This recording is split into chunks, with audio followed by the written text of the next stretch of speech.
Welcome, everyone. We'll go ahead and get started with our meeting. I call this meeting of the Winthrop School Board to order. Please rise and join me for the Pledge of Allegiance. Pledge allegiance to the flag of the United States of America and to the republic which stands one nation under God, indivisible, with liberty and justice for all. We'll go ahead and get started with our roll call. Looks like we have all of our members here, including our student representatives. Welcome. Are there any adjustments to our agenda? Yes, there are two.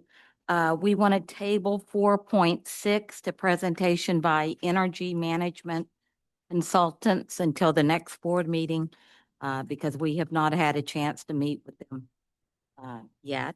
And in its place, I'd like to move the 6.2 to take its place, the possible changes to the town charter discussion. Thank you, Dr. Foley. Any other adjustments? Seeing none, we'll move on. And are there any corrections to the minutes at all? Okay. I'll entertain a motion to approve the minutes of the Winthrop School Board meeting of March 18th, 2026 as written. So moved. Second. All those in favor? Thank you. That motion carries. It's unanimous. Okay, at this time, we will open up our first public comment section. So if there are any folks in the room, you may go up and to the podium and speak. If there are any folks online, they may indicate by the raised hand.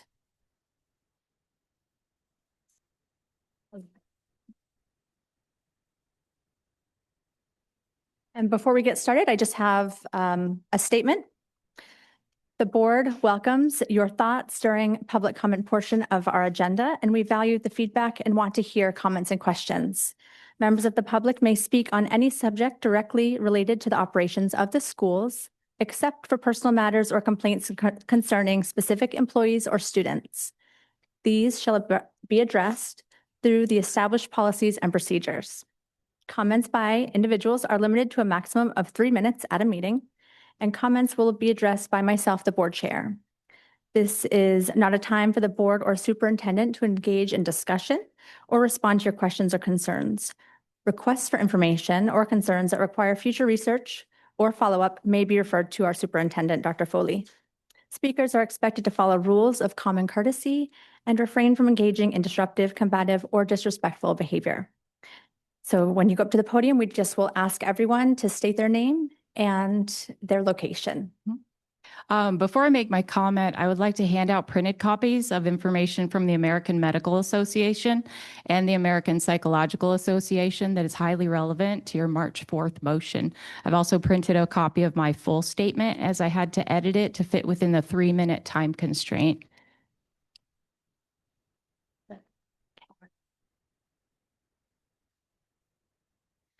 Good evening. My name is Whitney Kahn. I am a Winthrop resident and a parent of a student in this district. I want to address the motion made on March 4th, directing the superintendent to revise all policies in a discriminatory manner. I want to remind the board of their code of ethics that states that board members will recognize at all times that the school committee is an agent of the state, and as such, they will abide by Maine state law. I raise this as a reminder of your obligation to all students and families of Winthrop. This board has been advised that the directive issued on March 4th conflicts with Maine law. That advice came from the district's own legal counsel, the superintendent, and the athletic director. The superintendent has stated that she is not sure what problem this motion is trying to solve. The high school principal and middle school principal both publicly reported no challenges with the existing policies. There is no identified problem here. This motion is creating one. The Code of Ethics also requires that board members make decisions openly after all facts bearing on a question have been presented and discussed. Facts were not presented, they were available. Had facts been considered at all, you would have easily found some of the most prominent guidance on this matter. The American Medical Association has a policy opposing, in its own words, policies that prevent transgender individuals from accessing public facilities in line with their gender identity, including the use of restrooms. The American Psychological Association and the National Association of School school psychologists explicitly recommend allowing all students access to facilities and programs consistent with their gender identity, including bathrooms, locker rooms, and sports teams. These are the established positions of the nation's most authoritative medical and psychological bodies. They were available. They were not discussed, with one exception. At the February 25th meeting, one board member raised the documented concerns of the Maine Integrated Youth Health Survey. That concern was not engaged with by the rest of the board. At the same meeting, Dr. Foley presented the board with policy ACAAA, a more expansive and more inclusive policy, as a constructive direction the board could take. The board did not engage with it. I want to remind the board of their policy adoption procedure, which places responsibility for reviewing, researching, and recommending policy changes with the policy committee and the superintendent on their own timeline, not with a board motion imposing a specific outcome on an arbitrary deadline. The public record shows a motion passed without agenda notice, a process that bypassed the Whitney, we're gonna have to district's own ask you to wrap it policy up. adoption procedures. In policy BGR, a decision made without presenting or discussing any facts or professional guidance that exists on this question as required by policy BCA item J, and a directive that conflicts with Maine law in violation of policy BCA item R over the express warnings of the district's own legal counsel and administrators. Under Robert's rules, any board member may make a motion to rescind the March 4th motion. That path is available to any board member tonight. I'm asking this board to take it. Thank you. Thank you. We will go ahead and do in favor and then against, since we're looking at fairness. So if there's anyone who wants to speak on opposing sides, then they may do so. If not, then we can just keep going through the line. Please sit. Please state your name. Hi, I'm Sophie Schumann. I'm a sophomore multi-sport athlete at Winthrop High School. I care about my sports, my teammates, and opportunities that girls' sports provide. I believe it's important to protect fairness and safety in girls' sports. Girls' teams exist so female athletes have equal opportunities to compete and be recognized for their hard work. Girls' teams were created because of physical differences that affect strength and speed in competition. Sports are more than a game. They help girls build confidence, learn teamwork, and earn scholarships. If the playing field isn't fair, it will discourage girls from participating and take away the purpose of having separate teams in the first place. This is not about excluding or disrespecting anyone. Everyone deserves to feel accepted and valued, but I do believe we can support all students while still protecting fairness and safety for female athletes. We have 4 additional statements we would like to read by other female student athletes from Winthrop High School. Athlete 1 says, as a student athlete at Winthrop High School, I fully believe every student deserves to feel accepted for who they are and should be treated with respect. With that being said, I also believe that females should not have to sacrifice fairness, safety, and equal opportunities in sports. It is proven that males have a 10 to 30% advantage over female sports due to factors such as their genes and hormones. It is not fair or safe to allow biological men to compete against females in sports. High school sports create opportunities for girls to build their confidence, grow individually and as a team, and compete in a setting that is fair. When girls play against girls, the playing field is even. It's all about hard work. However, when girls play against boys, the playing field changes and is no longer just about hard work, and our confidence decreases knowing that our opponent is biologically made to be faster, stronger, and more powerful than us. Not only this, but I don't feel comfortable making males in private spaces such as female bathrooms and locker rooms. These spaces have always been separated like that for safety and comfort. In no way is this about excluding anyone because of how they choose to identify. It is solely about protecting girls' opportunities, safety, and privacy. It is about maintaining an environment that is safe, comfortable, as well as maintaining fairness in the sport that we look and work so hard to succeed in. Thank you. So then we'll have someone speak on the other side, please.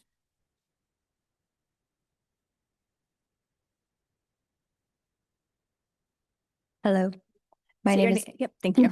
my name is Kat Hoy. I'm a resident of Winthrop. Despite our school policy being in compliance with state law, Members of the school board are deliberately acting against the advice of two legal counsels and prioritizing the revision of our school policy to discriminate against transgender students who are a protected group under the Maine Human Rights Act. These actions by members of the school board are in violation of Policy BCA, School Committee Code of Ethics, Section R, which states, elected members of the Winthrop School Committee will recognize at all times that the school committee of which they are a member is an agent of the state, and as such, they will abide by the laws of the state and the regulations formulated by the Maine Department of Education and by the State Board of Education. The school board chair has admitted to failing to adhere to proper procedure as outlined in our school policy manual when bringing this item to agenda and to motion.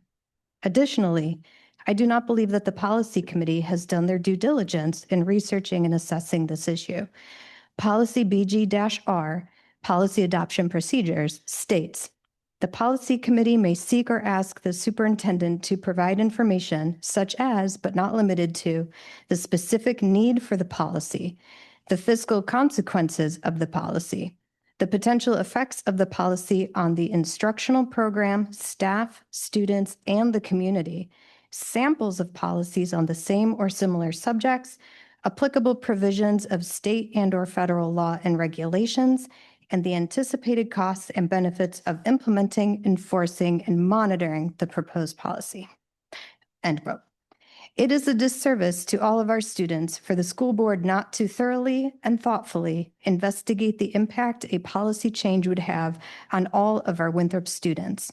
And lastly, if members of the school board, who as members are agents of the state, are willing to act in defiance of state law and change our state compliant policies, what will be preventing them from changing other school policies which at present still protect all of our Winthrop students?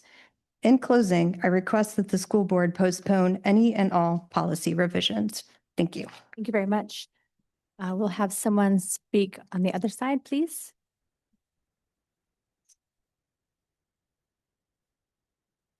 Please state your name and your location. Emily Kempton, and I'm also a senior at Winthrop High School who's a multi-sport athlete.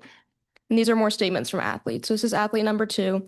From my perspective, it can feel complicated because I want everyone to be accepted and have a place to do a sport. But I also think about the physical aspects might affect the outcome or games opportunities for my team. From previous experiences, having to go up against transgender athletes only decreased my self-confidence, and it also made me think more deeply about the overall fairness of the situation. This can make it feel frustrating or uncertain as an athlete, especially when you've worked really hard to compete at a certain level, only to have to compete against someone who is biologically born to be stronger than you.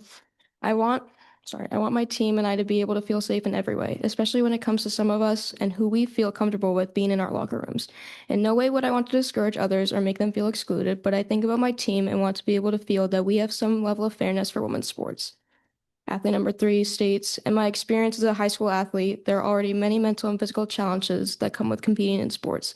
Adding the pressure of competing against someone who is not biologically the same can further worsen those challenges.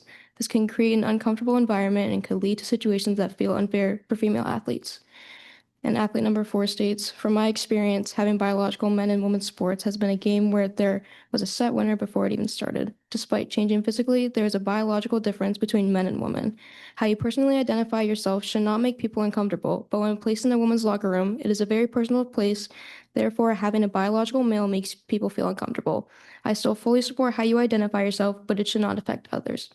Thank you for listening for this perspective of 5 current student female athletes from Winthrop High School. Thank you. And someone from the other side, please. My name is Andrew Sweeney. I'm Winthrop president and the father of a child in Winthrop School District. What I've seen demonstrated by the board in previous months is both disappointing and concerning. In the March 18th meeting, the public presented statements attesting to the illegality of the board's actions and the potential costs to the district. I'm here to discuss the unctuous appearance of the board's recent actions regarding transgender students. At the best, the board's process has appeared superficial and improper. At the worst, it looks to be an effort prompted at the direction of outside influences and money, such as the Parents' Rights in Education and Maine Education Initiative. as documented elsewhere by the 6-month investigation in the Kennebec Journal in November of 2025. At the outset of the discussion of policies regarding transgender students, the board chair presented a document outlining a complete policy without the inclusion of that material in the agenda for the public to review. The appearance here is that the board chair has a predetermined outcome they would like implemented, all the while claiming to be an objective party on the issue. The implication is similar in the invitation by the board chair of Jack Baldacci, who is representing school districts currently engaged in litigation for similar policies. Additionally, the framing and language used by the board members, such as biological boy, biological girl, protect girls' spaces, protect girls' sports, is bigoted and indicates a level of ignorance and contempt for an entire population of students. The language represents the ideology of individuals, not the facts of the matter, not the science, not the reality. This is unacceptable. This initiative disregards the advice of the superintendent, the athletic director, and the board's own legal counsel. District policy should not be governed by the ignorant beliefs of individual school board members. Rather, they should be guided by experts and drafted with the intention of creating the best outcomes for all students. Lastly, on March 4th, when the board improperly motioned to amend district policies, the motion was a directive to draft a policy that met a specific goal by a specific time, not a directive to draft the best policy for the district. Moreover, this motion mirrors coaching material by the Maine Education Initiative. This all paints a picture of a board that is not serious about its deliberative duty in adopting policies that balance the interests of all students, but rather is drafting policies at the expense of some students for an express and predetermined agenda. The process the school board uses to conduct business matters. Transparency matters. These procedures protect the board from the appearance of impropriety. They protect the board from accusations of adopting costly, illegal, and unjust policies for the sake of political or financial gain, and from accusations of coordinating directly with outside organizations to implement personal ideological agendas. Most importantly, they protect the public from a school board gone rogue.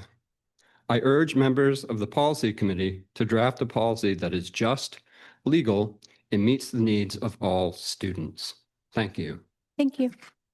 We'll have someone speaking in favor unless there is no one else, and then we can proceed with those who are in opposition.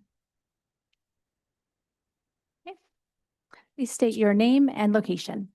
My name is Julie McFarland. I'm a Winthrop resident. I have 2 students in the Winthrop school. I also would like to speak in favor of waiting on agenda item 5.1. We heard from past meetings that your legal counsel has said that you should not make that change. I want to address that at the last meeting. We said that there's no financial, none of these districts are paying a financial cost, but we know that what type of outside money do we want coming into our schools? Everything has a cost. As stated at the last board meeting, superintendent had to stay an additional 2 hours to discuss the board misconduct that occurred at that meeting. That is time, that is money. We, at the last board meeting, voted to not hire an additional teacher at the grade school. I don't want us to do anything with this policy. We can let ourselves wait until it is further dealt with in the courts or in the election. We just need to wait. Otherwise, it does seem that we're going against our own code of ethics in changing a policy, fixing a problem that didn't exist.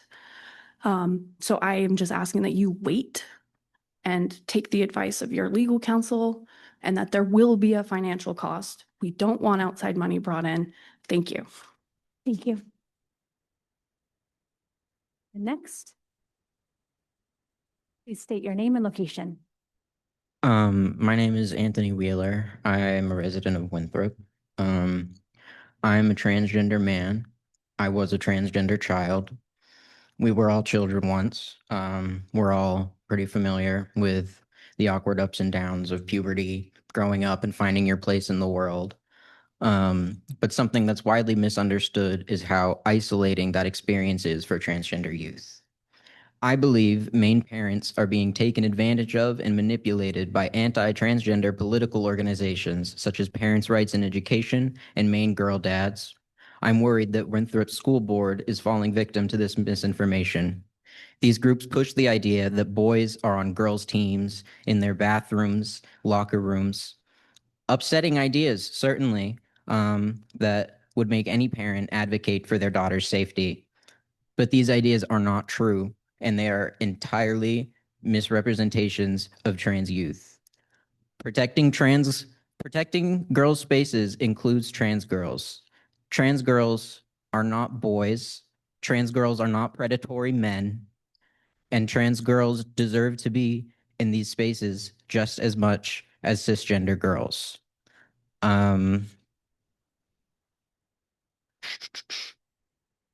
Apologies.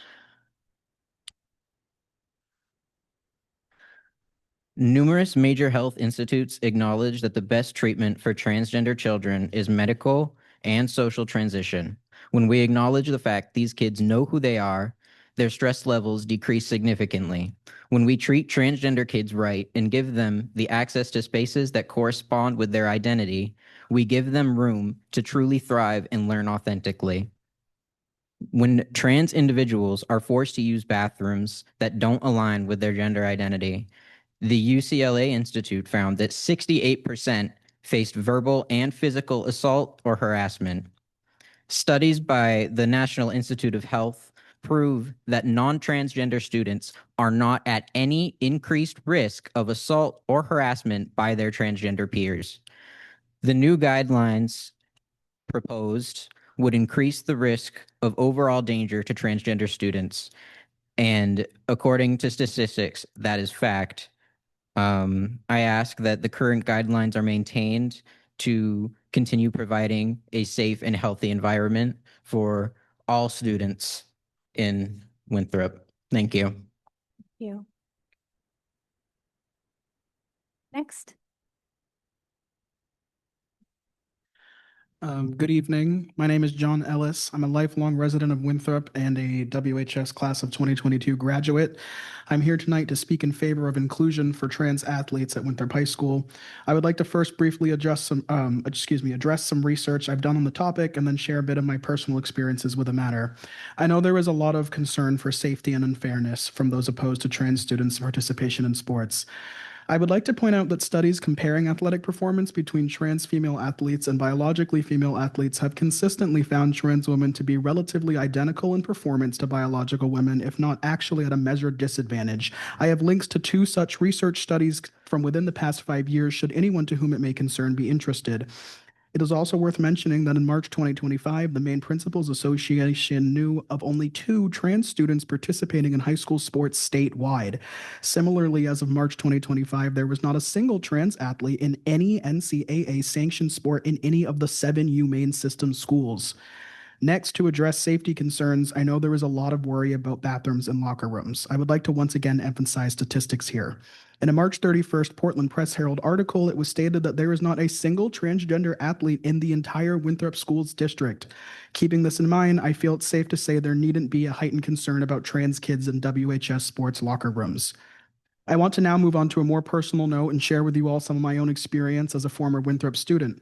I am a trans man and began my social transition from female to male in middle school. I can unequivocally say that in situations with peers, it is the trans student at higher risk for danger and harassment than the other kids around them. I can also say that the fear of trans kids somehow invading restrooms for other students is entirely misguided. When I was attending WHS, I was the only completely openly trans student in the entire school, and I can tell you for a fact that it was not the other kids who were scared when I had to use the restroom or locker room, it was me. I largely avoided the bathroom, and when I did have to, I would ask permission for the neutral restrooms. In PE, I only ever changed into gym clothes alone in the restroom, never the locker room. Those in favor of this type of ban for trans children have never come close to the lived experience of being a trans student. I am here to tell you that I did live that experience, and I most certainly wasn't trying to hurt, frighten, or otherwise distress other students with my presence. It was quite the opposite. I made an effort to actively stay out of other people's ways in these situations, and still I was the one who was harassed. I kept my head down and was still the target of slurs, derogatory comments, and social exclusion because of my identity. I want anyone who is on the fence about trans inclusion to keep that image in mind next time they think on the issue. That is the reality of trying to exist as a trans student. I and other kids like me were far from the boogeymen that some would make us out to be. Those on the opposing side of this issue do not know the pain of this experience, nor do they know the pain of being a parent or educator and watching their child or student live through it. I think at the end of the day, something we can all agree on, regardless of stance, is that every student enrolled at Winthrop High School deserves to feel safe, secure, and welcome at school. And I think the notion that young teenagers are somehow a threat or a danger just for wanting to use the restroom or change their clothes is not only highly concerning, but also does far more harm than good. This proposed change in policy, which is in direct violation of Section 4601 of Maine's Human Rights Act, harms trans students by portraying them as a danger rather than what they actually are, normal kids just like everyone else. What the school system should be aiming to do, as the world is scary enough for trans children right now, is support them. The support I did receive from amazing teachers at Winthrop High School was invaluable. Any trans children, athletes or not, who may currently be enrolled at WHS just want to move through schools like all their peers. They deserve that same support I had rather than alienation at the hands of the school board. So please, I know I am not a student or parent myself, but as a concerned community member and former trans kid, I implore the school board to consider the real statistical lived reality behind this discussion rather than the rhetoric. Thank you. Thank you, John. Next. Hello, my name is Norabelle DeRocher, and I'm a junior at Winthrop High School. I'm an honor roll student, and I am part of our school's National Honor Society. I'm here tonight instead of doing some part of my massive amounts of homework because I would like to share some of my thoughts on the proposed change to Policy JB and to give a student perspective. As a girl who has been in the girls' bathrooms and locker rooms for my entire school experience, I have never once felt unsafe in any way. My universal experience has been that absolutely no one has changed out in the open, and even when there is very limited private space.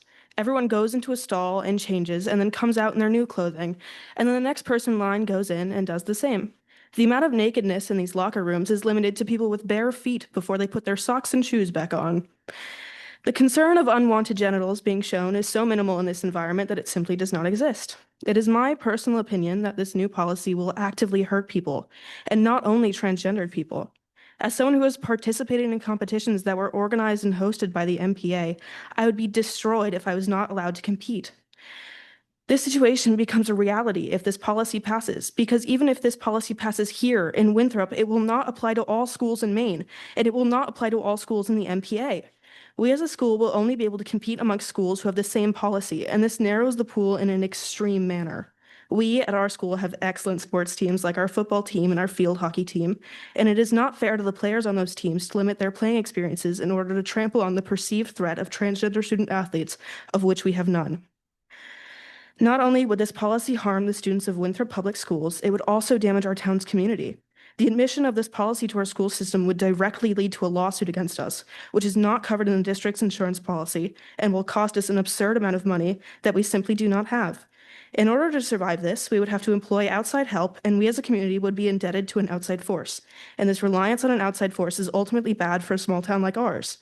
Small towns have a reputation of being self-sufficient, and this is distinctively not self-sufficient. If we are going to put money into any cause whatsoever, it should not go towards a non-issue like this, as we do not currently have any trans athletes.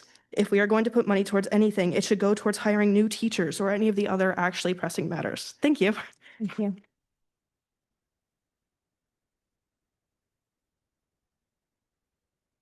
Hello, I am Abraham Bryant. I am also a honor roll student and will be in NHS tomorrow, actually. I'm here to read a letter that was given to me anonymously by another student who did not want to face backlash for their opinion. So I'm going to read that now. I am a student at Winthrop High School. I have been involved in the sports community for many years and frequently attend sporting events. I know many students that play sports and have seen them enjoy participating. For many students, regardless of their performance, they still enjoy participating and spending time with their teammates.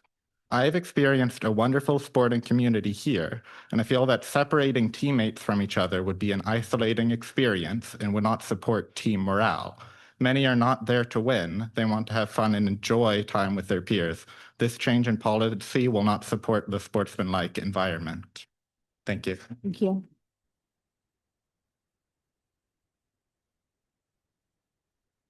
Hello, my name is Harper Jackson. I am also a student at Winthrop High School. I am a junior and I am also on the honor roll. For the past year, I have been preparing extensively for tests, AP exams, midterms, and finals. I have been preparing for theater shows, presentations, and events.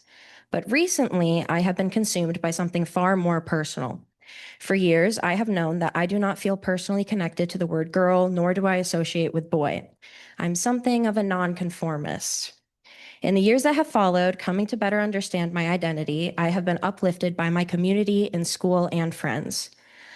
I have felt outcasted by my community before, but never like this. I do my homework, I attend classes, and I perform on the stage just as my peers do. The only difference is that of my private identity.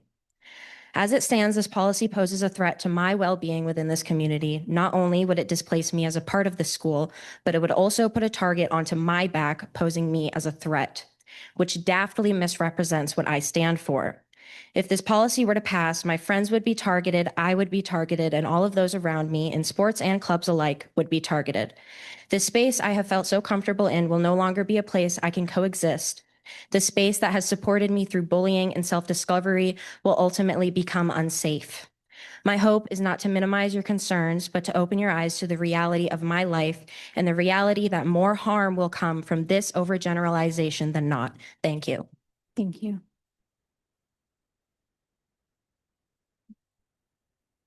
Good evening. My name is Kristen McLaren. I'm a former teacher. I have raised my family in Winthrop. My husband went to Winthrop schools, and so did our kids.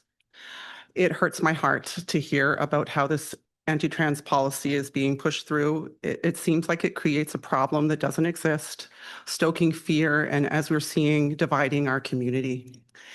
I can see how some parents and girls might be afraid by what they hear about boys in locker rooms or boys trying to get an advantage, competing against girls in sports.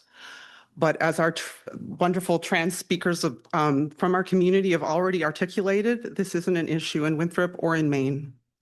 Unfortunately, trans kids in Maine hardly play competitive sports. And to play on the gender team they identify with, they already have to apply and go through a vetting process with the Maine Principals Association. There are already barriers to them playing school sports. So it seems strange to worry that cis boys will go through this process just to get that advantage. According to the MPA, there have only been 4 trans girls who applied to play on a girls' team in the last 13 years. How many trans girls are playing on Winthrop teams right now? 0. It seems that there would be other more important initiatives for the school committee to work on than spending time and energy on this effort that, as others have mentioned, is in Please wrap up violation in the of next state. couple sentences. I cannot fathom how this policy could possibly help girls in our schools. Trans athletes are not the threat to Winthrop school sports. I do, however, think this policy sets up a manufactured problem that can only hurt trans kids, negatively impact the school sports environment, and divide our community. Board members, I urge you to rescind this policy proposal. Thank you. Thank you. Good evening. My name is Beth DeRocher. I'm a Winthrop resident. As a Winthrop taxpayer, I request that you take no further action to change the existing JB policies regarding this matter. Leave this issue to the state, to whom the Winthrop School Board is subordinate. To do otherwise would be irresponsible and breach the public trust. I chose to move to Maine because it had a reputation for being politically moderate and sensible. We bought a house in Winthrop over the 10 other regional towns we could live in because of the reputation and ranking of Winthrop Public Schools. This incident, any further board activity that draws controversial attention to the school district, automatically turns off half of home buyers. Anyone in Winthrop who owns property has reason to be concerned if the board continues to bring their own personal crusades, the national circus, manufactured issues, and outside political activists to Winthrop. They do not belong here. They do not apply. It hurts us, all of us, whether we have kids in school or not, no matter how we vote. You have a duty to protect the district from lawsuits and scandal. Leave these well-crafted, functional JB policies in place and wait. And please stop picking on kids. Please.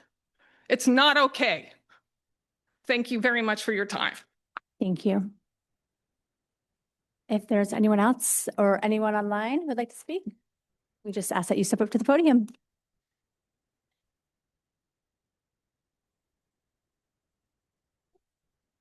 We'll go ahead and close our first public comment section, and we'll head into our report, starting with our superintendent report by Dr. Foley. Thank you. I have a few budget updates to share. Since our last board meeting, we held our community forum.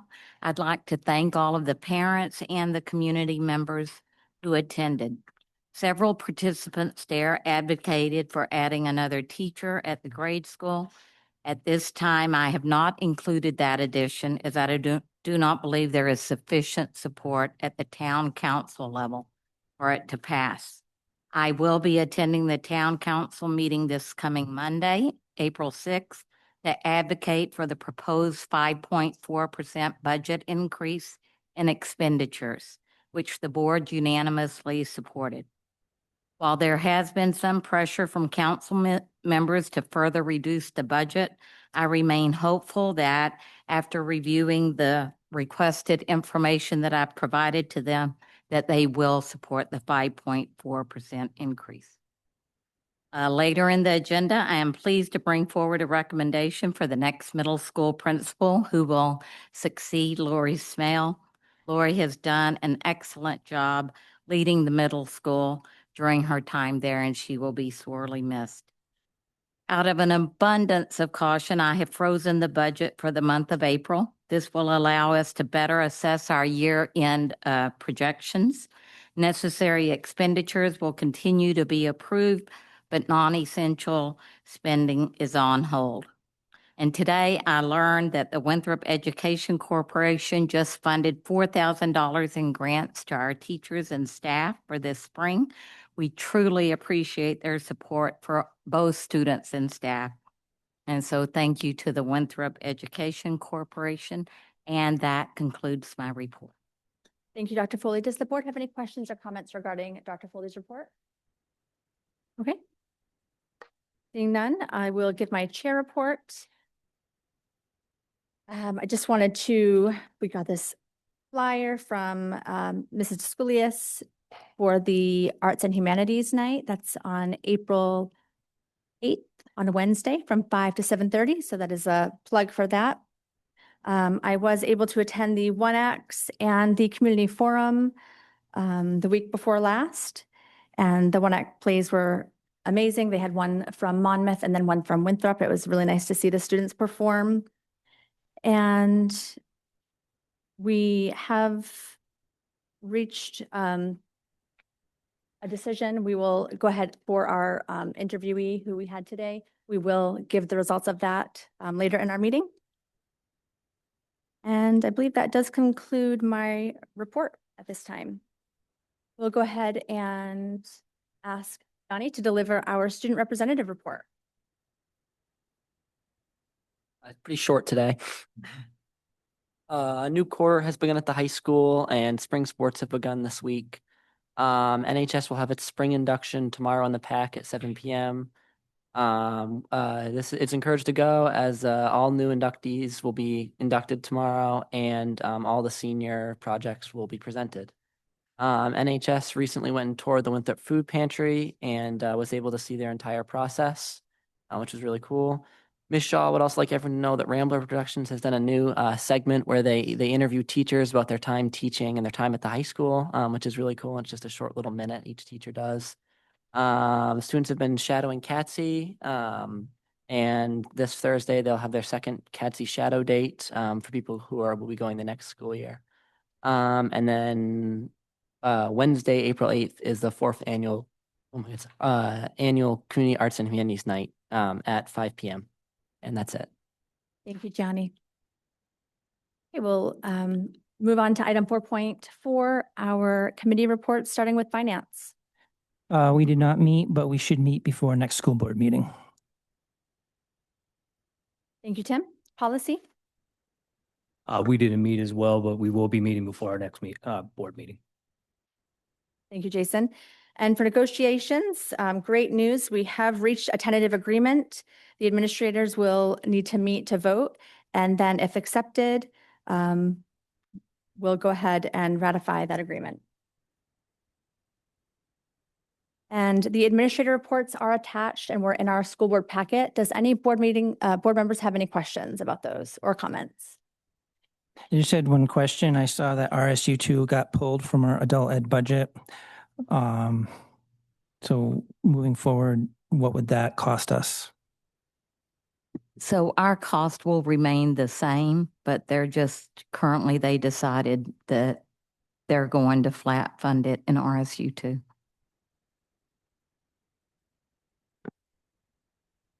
Any other questions or comments from the board? I did see that softball is coming back after 4-year absence, so that was good to hear. And I saw all the things that Joel Stonton's maintenance team and he have been doing, and that was really encouraging to see all the repairs that have been happening to our schools. Nutrition, for Sam Baldwin, amazing that they're actually serving local fish now to our students. I hope that went over well. I don't think we've heard anything back as far as how that was received, but very cool. I love that our foods are getting prepared and are coming from our local fishermen. And it looks also like our bus drivers are getting some great education. I also appreciate Colleen's work in that department as well. And so that does conclude my questions, unless any other board members, or my comments, unless any other board members have something to share. Seeing none, we'll go ahead and move on to item 4.6. This is going to be our town manager, Anthony, his potential, what is it, the town charter? Yes, so there's been a proposed change in the town charter, which impacts the school. And I think Anthony is available on Zoom. And I we're am. going to, okay, all right, Anthony, take it away. And we do have this packet here, board members. So thank you, Dr. Foley. Thank you, Alicia. As Alicia just mentioned, we provided you with a packet of a proposal from a citizen, Whitney Kahn, who addressed you earlier today, proposing some changes to the already proposed changes that are recommended for the town charter. The town charter has not been updated in, I believe it's now 19 years. And so our charter commission has undertaken the task of just reviewing that and making sure that we are in compliance with state law and that the charter reflects best practices. And so Ms. Khan's proposal relates to how vacancies on the school board are filled. And I'm just going to walk through these. There are 3 main points, and I'm going to walk through these, and I'm going to provide to you some recommendations both from the school superintendent and the town clerk. So the first recommendation relates to if a school board seat becomes vacant more than 6 months prior to the next regular election. And so what Ms. Khan is proposing is that the council shall call a special election to fill the unexpired term within 60 days from the date the vacancy occurred. And both the school superintendent and the town clerk were concerned about the cost of this, because in the past year, we've had 2 resignations from the school board, and each time that we have to code ballots, there's an added expense to the town. And so both the school superintendent and the town clerk believe that the currently proposed section of 210 of the town charter is in the best interest of both the town and the school. So that's number one. And if you folks have questions, please feel free to interrupt me. I'll be happy to stop talking and respond to your questions. The second proposal relates to if a vacancy occurs on the school board less than 6 months, but more than 90 days prior to the next regular election. And so what Ms. Khan is proposing is that the council would appoint a qualified person. Under the proposal for the charter, that would be the responsibility of the school board. And again, both the school superintendent and the town clerk, and for what it's worth, the town manager agree that the school board should be the one to appoint for the vacancy. And the way I view your relationship with the town council is you are both elected bodies. You are peers. So you don't report to the town council. You're on equal footing there. And lastly, the third proposal relates to a vacancy that occurs 90 days or less prior to the next regular election. And what Ms. Khan is proposing is that the vacancy shall remain unfilled until that election. And so the town clerk points out that because of the vagaries of state laws as it relates to elections, this would not work. And she gives the example of someone could resign 3 days before the election from the school board, and we would be required to have ballots available for that election. And so towns need at a minimum 60 days to prepare for elections and coded ballots.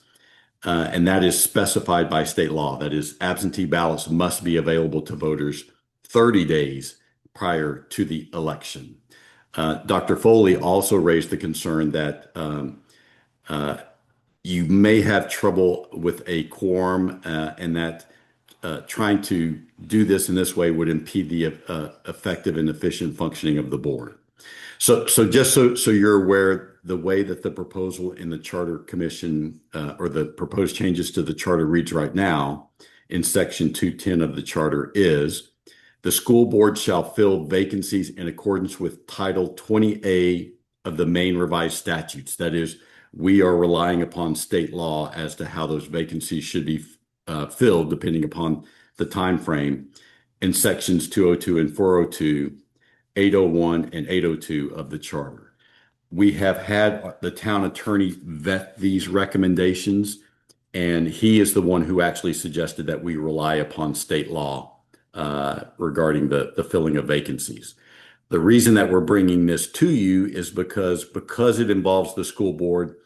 We thought that the Charter Commission would appreciate having your feedback on how you think that this section of the charter should read. Okay. Thank you, Anthony. Does the board have any questions or comments at this time? Other than I think it should stay the way it is, that we ourselves hold the interviews and vote. Anyone else? I guess my concern is, the financial piece of it. And Dr. Foley and I were talking previous to this meeting about that. Having a special election is costly. It's kind of my thoughts on it initially. And the other thing too is we are a 5-member board. If we go that long without a 5th member, we could be tied vote for a very long time on a lot of different things, and kind of a lot of stuff stalled. That's a good point, Tim. Okay. Well, we're not taking any action on this, so if there are any other comments, we can certainly. I think if you just did kind of a informal straw vote, because I think Anthony's looking, they are working on this. So I think he's just looking for a little, we don't need a formal vote, but we just need to let him know if the majority of you feel the same way that it should stay as is. Okay. Do we want to continue our discussion or just vote? It's a straw. Right. Fine, I'm fine. Okay. So those in favor of this proposal of the proposed amendment to section 210, the school board vacancy appointments. So those who are in favor of that, just raise your hand. Of doing what this says. So Whitney Khan's proposal dated March 19th, 2026. Or just have each person say whether they want to change it or remain. Maybe that's clearer for the board meeting. Sure. So current practice is what we did this evening before our meeting. If there's a vacancy, we would ask folks to apply. They would apply. We would then take that pool of people and interview them, just like we did today prior to the meeting. This practice is asking us to hold a special election. And the way that we currently do it is in line with Maine law. Yep. Is what was, okay. Just wanted to clarify that. That's past practice. All right. Current. Maintain current. Maintain current. And I would agree with that. So that's your vote. Anthony, do you need anything else? And did you get all that? I got it. And no, ma'am, I don't need anything else. And I will pass along your feedback to the Charter Commission. I appreciate your time. Thank you. Thank you, Anthony. Okay, we'll head into old business 5.1. That's our further discussion regarding possible action for policy JB, the transgender student guidelines for Maine. And Dr. Foley did want to say something. Yeah, I just wanted to provide a brief update on the schools that are involved in the lawsuit with the Maine Human Rights Commission. A motion to dismiss was filed on March 6th by the districts represented by Jack Baldacci. The Maine Human Rights has responded and additional written filings have been submitted. I spoke to Superintendent Kempton, who's in Richmond, who is one of the schools involved in this, and he said an oral argument before the judge is expected sometime this summer. So that's the update on where that is. At our last board meeting, there was a request to hear from administrators. So before kind of beginning the board discussion on the policy under review, I'm going to ask each principal along with the athletic directors to just kind of provide a little bit of input. We'll start with the elementary principal, Violet, if you'll come up and that would be great. Good evening, Teresa Violet, principal of the grade school. We currently have 4 single-use bathrooms, one in each of the areas of the school where it's divided out K2. We have a 3rd grade area, 4, 5, and then a bathroom in the office. And we currently have no concerns regarding transgender students. Thank you. And Principal Smale.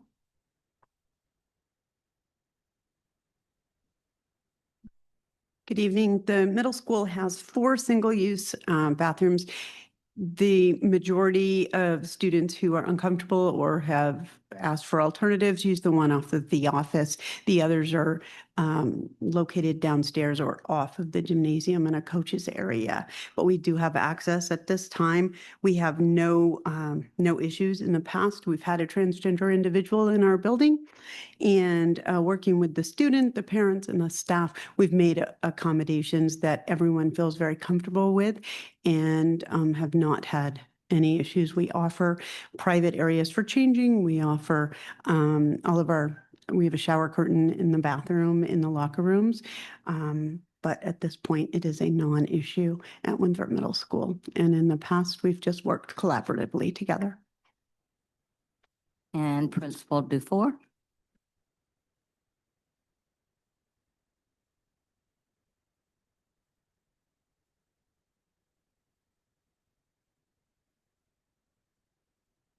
Evening, everyone. So at the high school, we actually have 5 single-use bathrooms. There's 2 on the 2nd floor. There's one in the nurse's office, which is in the main office. And we have individual stalls in the locker rooms in the gym. And within those locker rooms, there's multiple stalls that are individual. And I echo the sentiments of the last two principals, my 2 colleagues, that It's been a few years, but we have had a transgender student in the high school. We currently do not. We do not have any issues with transgender students. And when we did have a student in my tenure a couple of years ago, similar to Principal Smale, we made whatever accommodations needed to make sure that their needs were met.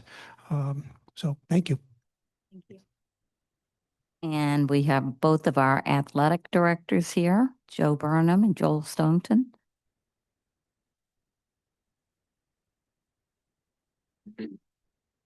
I'm not really sure what you're looking for information besides that at this time, we don't have any transgender students that are involved with athletics at the high school, nor have we had any in the 12 years that I've been there as the athletic director.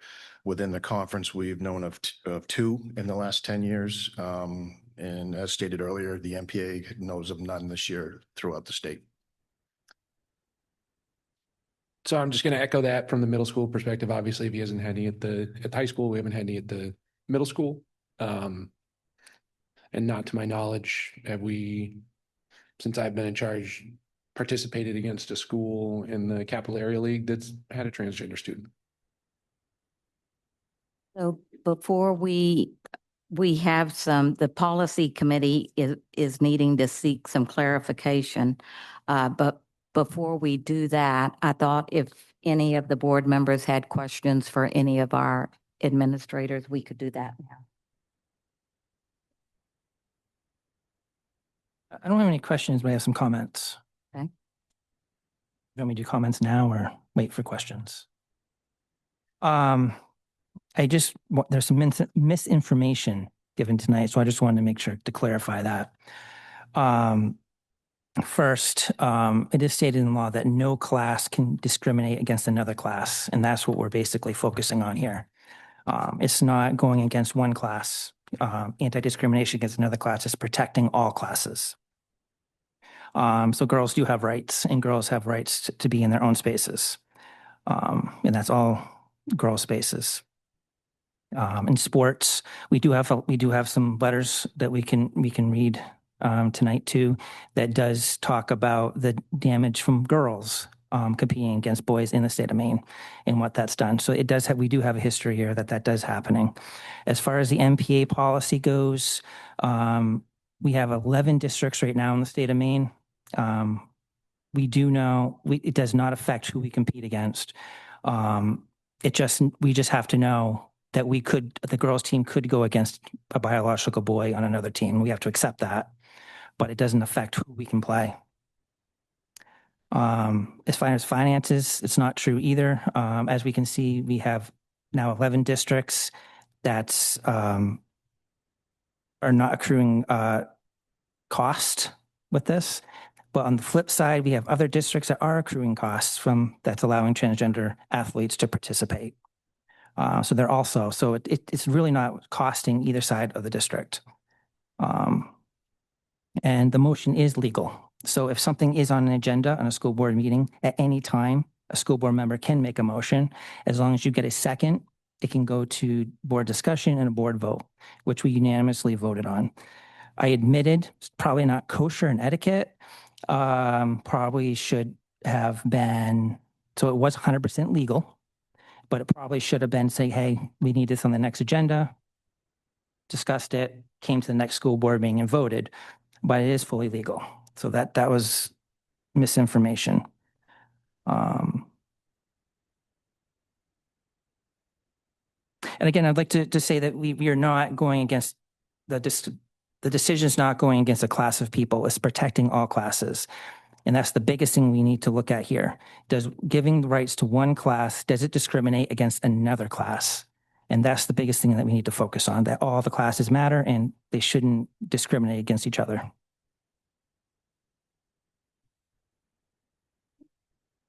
So are we opening it up for discussion at this time? I feel like we're in different meetings. Did you listen to any of the research that was brought forth by the community members and their concerns? I feel like you're more focusing on disputing your ethics and what you have to say when it comes to this policy versus listening to our community. That is our job. And listening to the community, they don't want us to move forward with this because there's an election in November. And you're saying that you want all classes protected. So do we. We're on the same page about that. What you're proposing is going to keep a already vulnerable class out of sports. Individuals came up and disclosed their personal information because they felt it was necessary. Nobody should have to do that. They should be heard and they should be included. So I'm a little baffled, to be honest. I want to take this time because I was the one that asked for administrators to come forward and talk about the current policies, which all unanimously all said that there are not issues with their current policies. So I would like to make a motion with all of the evidence that we have heard now and all of the commentary we've heard from the community to say that we are not going to make changes to any transgender policies until after the November election. Because if we make changes right now, we may have to change them back. What is the point of that? And as you even mentioned, changes that we make to our policy do not apply to other schools. So what changes are we really making? And I don't understand what we are trying to achieve with this. So I would like to speak before we make any motions, because I think we do need to clarify what legal advice we've been given. So we had an executive session, and in that executive session, or prior to the executive session, Dr. Foley and I agreed that it'd be important for us as a board to hear from both sides of the argument. That is why I invited Attorney Baldacci and Attorney Huey to our executive session so that we could really have a full discussion and make a fully informed decision. Doesn't mean that anyone was politically connected or whatever. I was doing my due diligence at bringing forward two attorneys for us to have the resources to make the most informed decision. In that executive session, those two attorneys largely agreed on the legal precedents, the advice that they were given. I felt we were given a lot of good information, a lot of tools to work with, and we did come out making a unanimous decision based on what that legal advice was given. The legal pathways that I heard were, we could follow Maine. Actually, first of all, let's back up. We were told we are in an impossible situation. So no matter what we do, we are breaking some sort of law. The choices were, we could follow the Maine Human Rights, we could follow the federal Title IX. Those are conflicting laws. We have the Maine Human Rights Commission, which does give protections to all classes of people. Then we have our federal Title IX that was originally intended for women and their own sports, their own spaces, for fairness, for equity. And so we do have competing laws on the books, and that is why the attorney said we are in an impossible situation. The third choice was to wait. We as a board decided or voted for a resolution. And that's sort of what we're facing. And so I think it's important to have as much information as we can. And so that was my intention when I invited both attorneys to speak, so that we would have the resources. And you know, we have heard from lots of people. I acknowledge that. I also have a stack of emails that, you know, there are a lot of people who don't want to speak.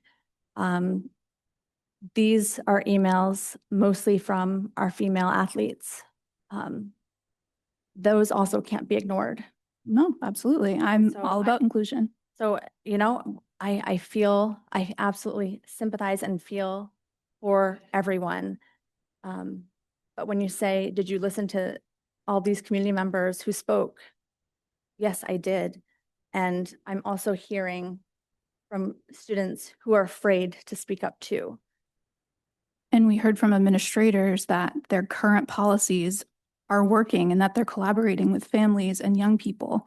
And I absolutely want their voices heard and to come up with resolutions that don't include making some children feel unsafe or unwanted in the school environment where everyone is welcome. I guess, yeah, that's where we're kind of at a bypass is that's the question is when you give rights to one class and it takes away rights from another class. That's where we're at impasse here.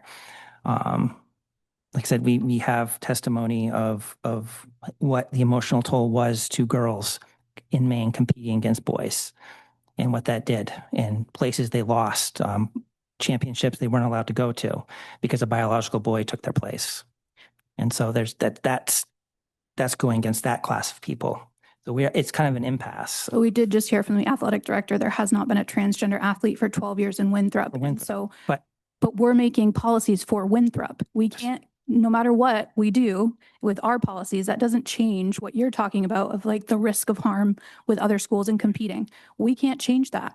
So we're talking about our policies here. And the athletic director said that we have not had a transgender student for the past 12 years. So we are creating an issue. And while you said that there has been no cost, if we wait for the election, then we know that there will be no cost rather than potentially putting ourselves at risk for a lawsuit that we don't have to do. There's an election in November. Or if we wait at any time by the main laws now, starting in the fall, any biological boy could be on a girls' team, and we can't stop that. So we also have to recognize that the federal Title IX, when there's conflicting state law, the federal Title IX does supersede. That was something that our attorney Baldacci did state. And so when I think about those things too, like he said, it's an impossible situation. So here we are, and it's not I don't think we're in an envied position right now. So it's tough. And I will openly say that I'm still standing strong on the motion I made and the vote that we made. So are there any more comments? Because we can proceed if Libby wants to make a motion. Well, during my run-up, I talked to many residents around the town. Overwhelmingly, this was the hot topic that everybody wanted to ask about. I'm looking at it overall where we had those lawyers on the phone there, and it was split difference between we have the Maine Human Rights Act and the federal Title IX. No matter what we do, we're going to be in violation of either of those. Like you were saying, they were talking about the preemptive clause, and which would have the Title IX as interpreted as the biological sex being the superior law to the two. We do have multiple suits that are coming in. Been heard in front of the Supreme Court as well. And I think that we've heard today where we've had students that have come up, we provided letters with the letters that you have as well, where we do have students that are uncomfortable. So no matter what, we have students uncomfortable both sides, and we have to be able to make sure we do our due diligence to be able to help protect both those classes of students. I think this is going to take the policy committee getting very creative. I know that we have a policy currently in the works. And maybe that's something, I know that you're waiting on a piece of that.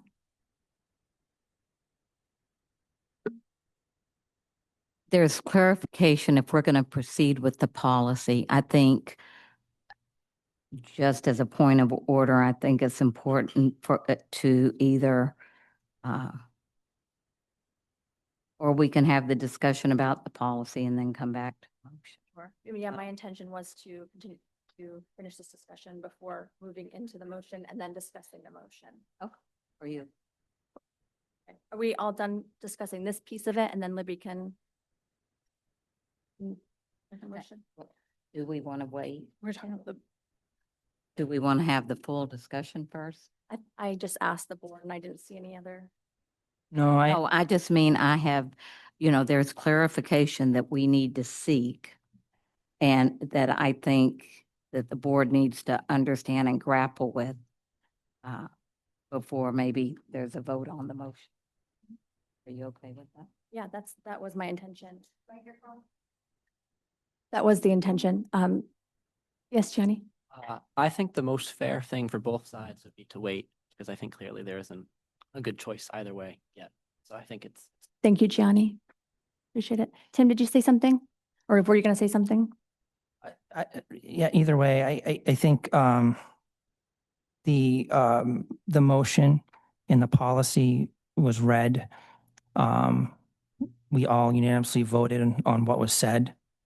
So, and we had a choice of looking at that, debating it, but we all agreed on it. So that is going to be the policy. Other than we have to change some language or whatever to fit our policy. So that should stand.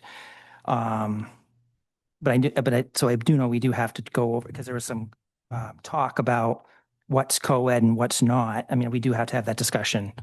But as far as the policy, I feel like that stands.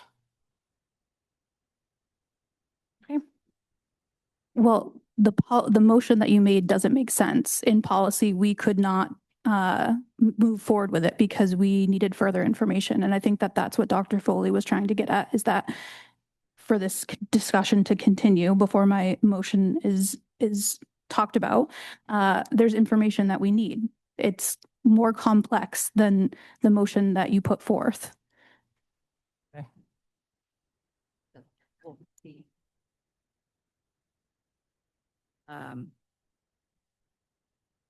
So at our first policy meeting to discuss the motion that had been made, what I requested from the board members is for them to explain, in that motion, it said that we will require all applicable athletic teams to be separated by sex. And once we started talking about that, neither of the policy committee members who are the board members could really explain what that means. So from that, and I gave them that night, and that's in your board packet, where we have the sports teams that are separated out. And I worked with athletic director Joel Stoneton on this. And I think we do want to move one thing that's on that chart before we start this discussion. We had listed football under co-ed, but it really is considered by the MPA a boys' sport, but girls are allowed to play on that. So on your chart, you want to move football over to the boys. Well, I mean, the sex is biological sex. That's if you're a biological boy or a biological girl. That's.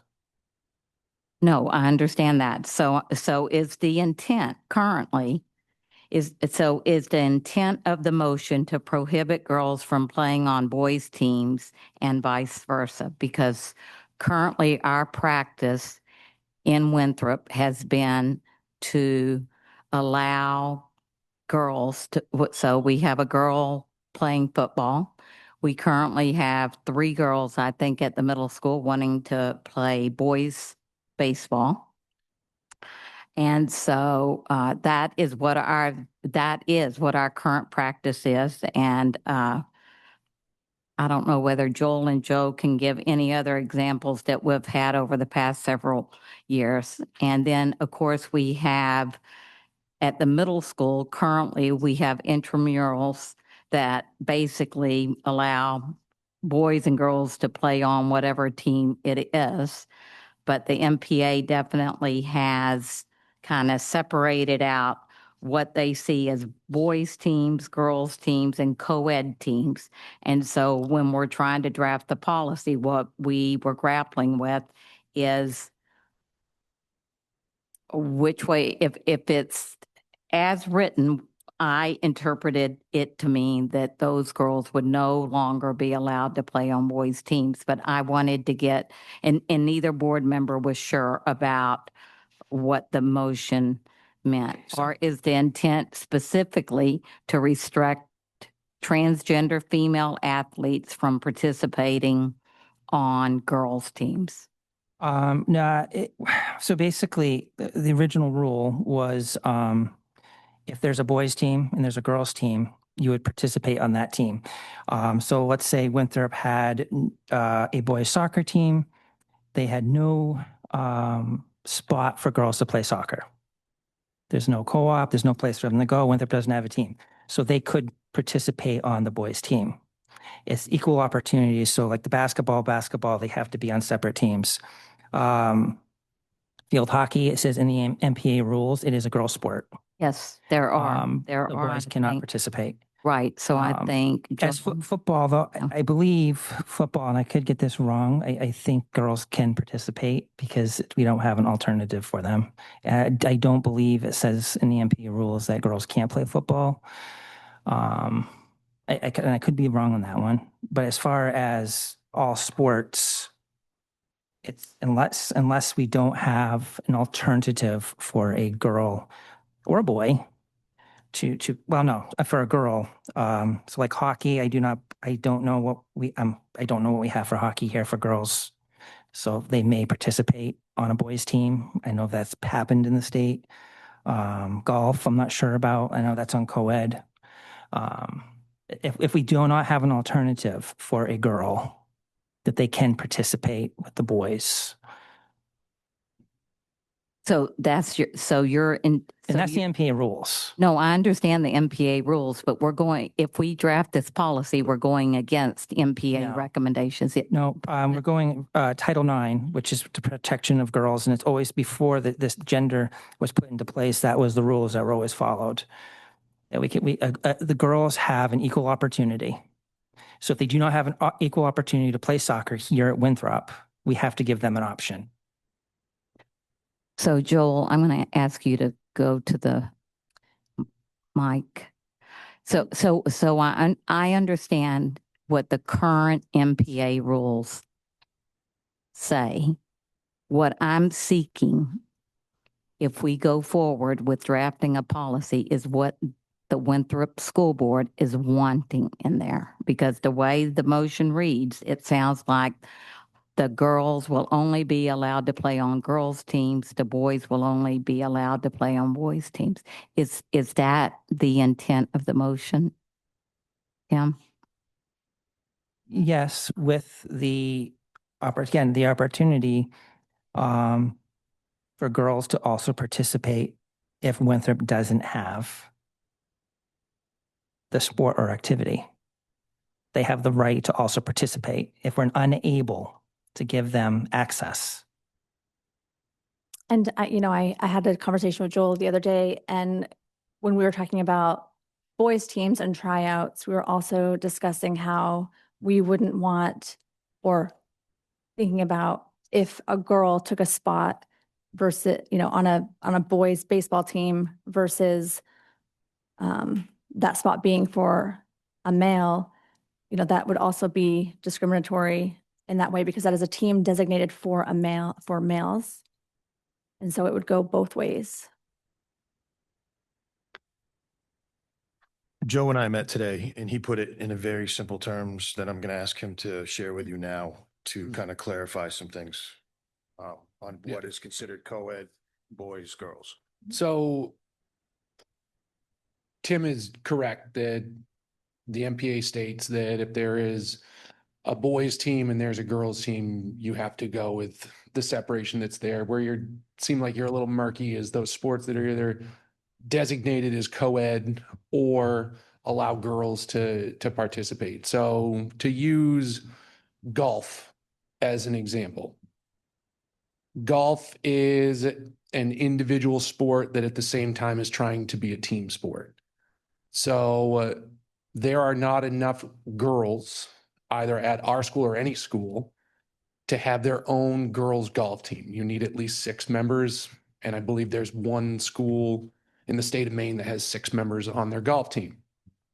They can't play against anybody else. So we don't have girls golf competition. So therefore those girls participate in the boys team competitions. However, when it gets to the state championships, there are individual championships as well. And there are enough individual girls across the state to hold their own championship in that sport. That's sort of the same thing with wrestling. Does the same thing. It's also been stated that Title IX is that equal opportunity. There are some sports that don't have the ability to provide that equal opportunity. Football, for example, it's coming. Like there is girls flag football that's coming. It's very popular in states that are south of us, but right now in Maine, we don't have that. And the MPA policy or thought is that by and large, girls aren't displacing boys off of their teams. It is the thought that softball and baseball are substantially different enough, different equipment, different size fields, that it's not like a girls baseball team and a boys baseball team. They're two different teams. And the MPA does not allow, there are some girls only teams. So volleyball would be a sport that is girls only. Field hockey is another one that's girls only. And then there's a third that it's escaping me. Volleyball, softball, and field hockey. So those are the three that they have. And they also state, so to use baseball as an example, and we didn't have those kids try out for the baseball team. They just inquired about it. We've already selected our baseball team, but we are going to have to make some cuts on our softball team.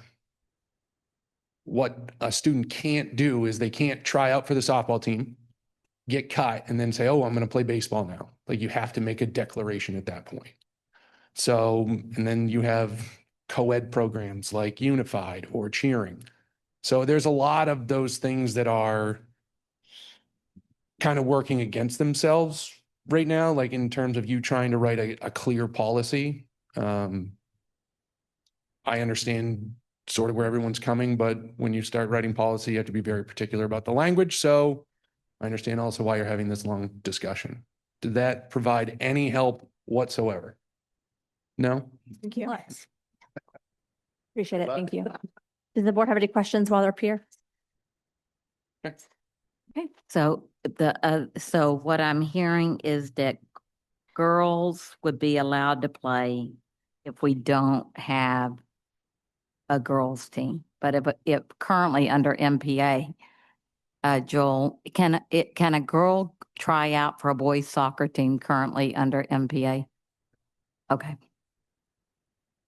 So if they're very, very similar, then they're not allowed to. But if they're a little bit dissimilar, like baseball and softball, then they can do that.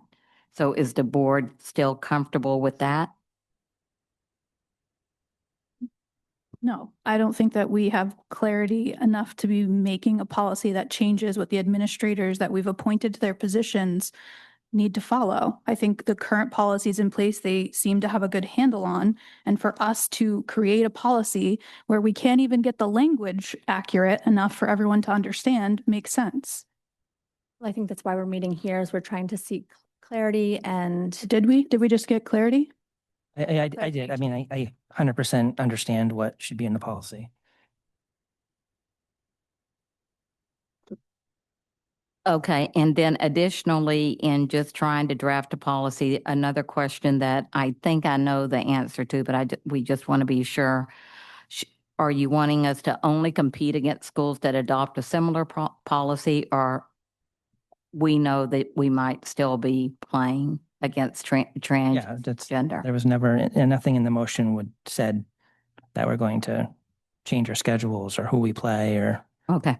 Wasn't the whole point the risk of harm?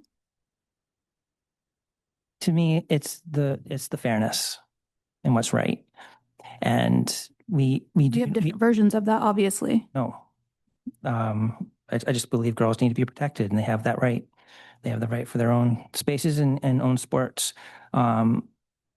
We have a duty here in Winthrop. This is who we make the rules for our policies or whatnot, to say what we believe, that girls here in Winthrop have the right to be on a girls team. But we also know that, again, we can't dictate what other schools do.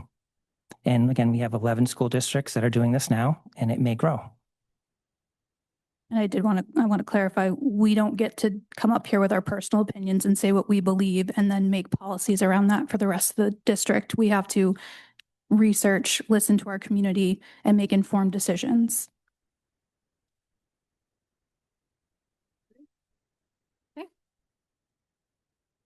Okay, I think I have enough clarification to move on with that. Do you want to entertain?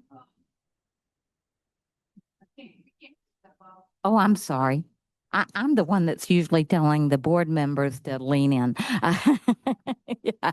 No, I just said I think that as far as I think what I heard is that the way the policy should be written is not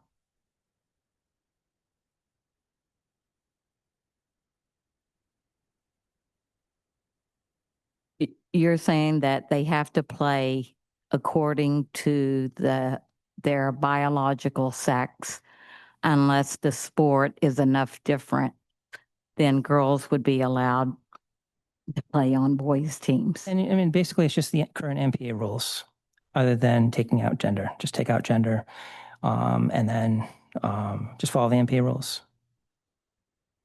Except for the okay, so I think it is really about restricting the transgender female athletes. Okay, so that does provide a lot. Thank you for that clarity. Do we have any other board members? Policy JB? Well, are we going to move to that motion piece now? Or? Yeah, do you want to make a motion? Yeah, okay. So in light of what we've heard in the last few meetings and discussions around this, I would make a motion that we postpone any changes to transgender policies until after the November election that will give us guidance on what laws we need to follow accurately. And a second? I'll second to bring it to discussion. Do you want to speak on it or just? I think it's pretty self-explanatory. I don't think that we have the correct language for the policy. I don't think that there has been enough research done on our end to change what is currently in place and working for the schools. When we know that there is going to be an election in November about this, there's no point to rush this. We can wait and get clear guidance so we do not unintentionally pull ourselves into a lawsuit that we do not want to be a part of. Any other points or discussions? Again, on that one, if a transgender athlete does compete here in the fall, we could also be in a lawsuit that other school districts that have allowed it. But there's been no transgender athletes in the last 12 years. So that has to be taken into consideration. I guess I'm a little bit confused by your comment, Tim. I know that in Cumberland, there was the federal government brought a lawsuit against them and then dropped it. So I don't know of any that are currently going on. There's current at Greeley. No. Yeah, there is Greeley High School that's ongoing. It's not brought to court yet. There's a date. I don't have it on top of my head. Department of Education, Maine Principal Association, they're all being sued for allowing this to happen. So I do understand that there's a lawsuit with the state, but when I had spoken to the Greeley superintendent, there was no it had been all dropped is what he told me. So that's just my, information from a recent phone call. Any other discussion or points? I know we were given a lot of information tonight. I mean, there's a plethora of information that we received here, and I would like to be able to at least go through that before I feel comfortable going one way or the other.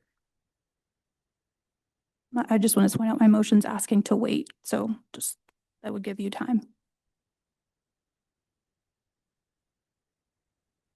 I would move for an amendment to that to where we would set a final date to reconvene on it.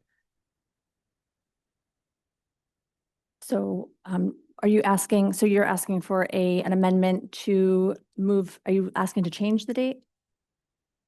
Potentially, we could put it back maybe 12, or sorry, not 12, maybe another month, be able to go through the information, allow us the time to be able to, look through all these different bits and pieces of research and make sure that we are making an informed decision. Okay, is there a second on that motion? The amended language? I feel like those are two different motions. So one is to Right, I don't, postpone, and then one is to, so postpone until the November election versus postpone 1 month. To give, and so this is interesting too, because we do have, you guys are meeting in policy. I'm not on policy. You guys are, and so you are meeting and discussing. So I don't know. yes. You're looking at a time, for time frame. You might be better off voting on the one motion, which I think is like, I'm not sure. Do you feel like that's an amendment to that motion? It feels like a different motion. For me, that was a date change. So how does the board feel? Do we want to just move forward with Libby's motion? Well, I mean, I think we need to vote on Libby's motion. Yes, well, right, we're not gonna, do It's a you want to take back your amendment and then we can just vote on Libby's to make it clear? Then we can. Yeah, absolutely. Okay, will you rescind, Jake? I'm sorry, yes. Okay, thank you. And so with regard to Libby's motion, which was to postpone the discussion of JB, not just the discussion, but changing the JB policy until after the November election. And all those in favor?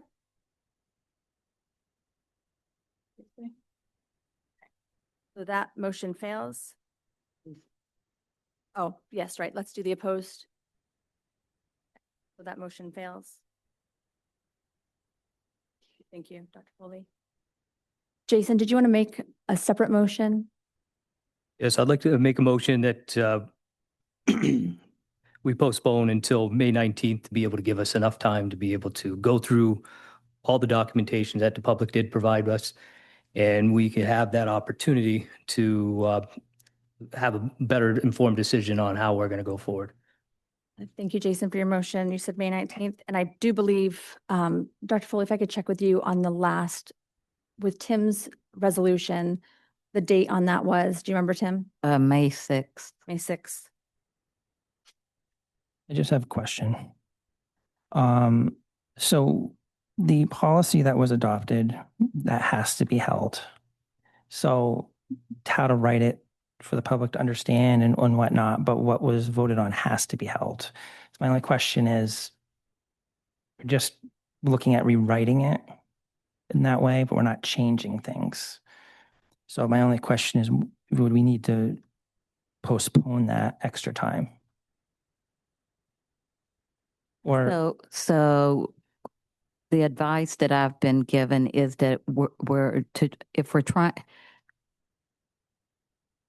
we should be trying, in my opinion, to avoid a lawsuit for the reason of time. It takes a lot of time to get involved in something like that. But more importantly, because of our current status financially, which, we all know that we lived through a frozen budget all last year and that we don't have a large unassigned fund balance to draw on. For financial reasons, I think we should be trying to avoid a lawsuit. So we are looking at drafting a new policy that is kind of similar to one that Alicia had talked to me about. Okay. And rather than repealing our JB. So we'll have to create that policy, and then we'll also have to revise the other to make sure those two are in alignment. Basically, motion's just postponing it, an extra school board meeting is basically what it's like. Well, I guess I would, You look at the date change, it's just one school board meeting. Is what- yes, yeah. but I guess I want to make Jason aware of that only gives us one policy meeting to grapple with this, because as you know, our policy meetings are the third, I think, Monday of every month. So what would be better is if we had two, based upon the last policy meeting that went 2 hours. I think we just need time to grapple with it. And so I would, based upon the knowledge that we know right now, that we have no transgender athletes currently, I'm wondering about postponing it until the June board meeting. Because really the May 16th does not give us any additional time as a policy meeting, as a policy committee. Did you say June what? Whatever the first board meeting is in June, that would give us 2 more policy meetings. That would be to June grapple. 3rd. So the motion is to have the policy written to the school board by June 3rd. Right? Well, that's what I'm encouraging Jason to amend his policy to.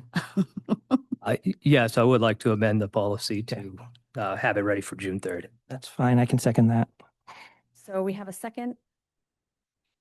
And does anyone want to discuss? Are we done with discussing that? Okay. And all those in favor of the June 3rd amendment or motion? Opposed?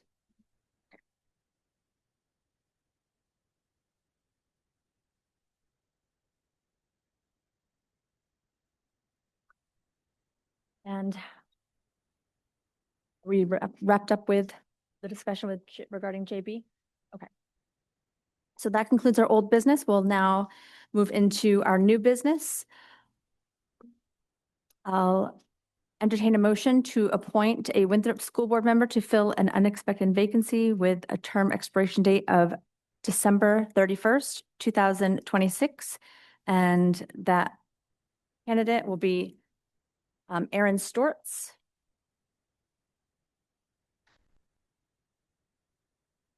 Need a, Oh, sorry. So moved. thank you. Second. And all those in favor? Thank you. Unanimous vote. Welcome aboard. And thank you for all those who came today and interviewed. Okay. We will move on with our item 6.2, possible changes to our town charter discussion. Yeah, thank you. Wrapping that, we're heading into 6.3. I'll entertain a motion for consideration and approval to employ a middle school principal for 2026 to 2027 school year as recommended by the search committee.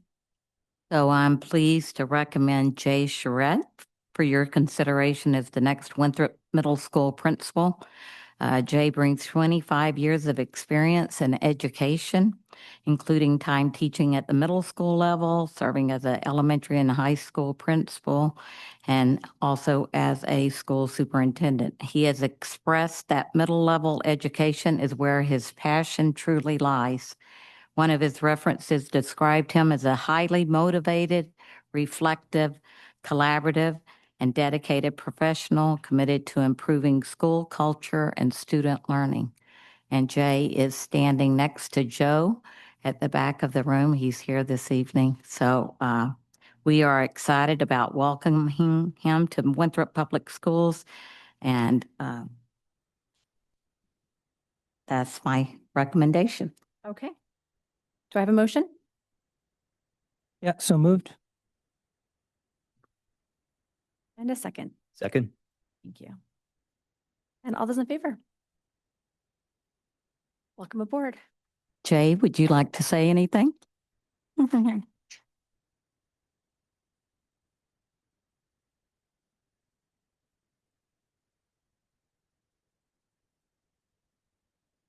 First off, thank you guys so much. I am so excited to be part of the Winthrop school district. And I did say in my interview that middle school was like always, being a middle school principal was my dream job. And I know some people are like, he's crazy then, but it's all good. I am really looking forward to it. And I know I've got some really good, big shoes to fill as she moves on. Congratulations, Lori. And I am just super excited to be here, and I look forward to starting in July. Thank you. Thank you, Jay. Okay. I'll entertain a motion to approve the Executive Administrative Coordinator job description. So moved. Second. And discussion. So I'm seeking your approval for a new job description. I bring all new job descriptions to the board. If we need to revise a job description, we just do that. We don't bring it to the board, but any new job descriptions are brought and contingent upon your approval. Over the past year, we've had an interim transportation director, Colleen Souza, who has done an excellent job. She also serves as my assistant in the superintendency. And so we would like to continue utilizing her in both the director of transportation role and as an assistant to the superintendent. This proposed title and job description formalize that structure. And this creative solution that we started last year results in a significant cost savings for the district. I would say over $100,000 annually. So I hope that you can approve this restructure in our administrative team. Okay. Any questions at all from the board?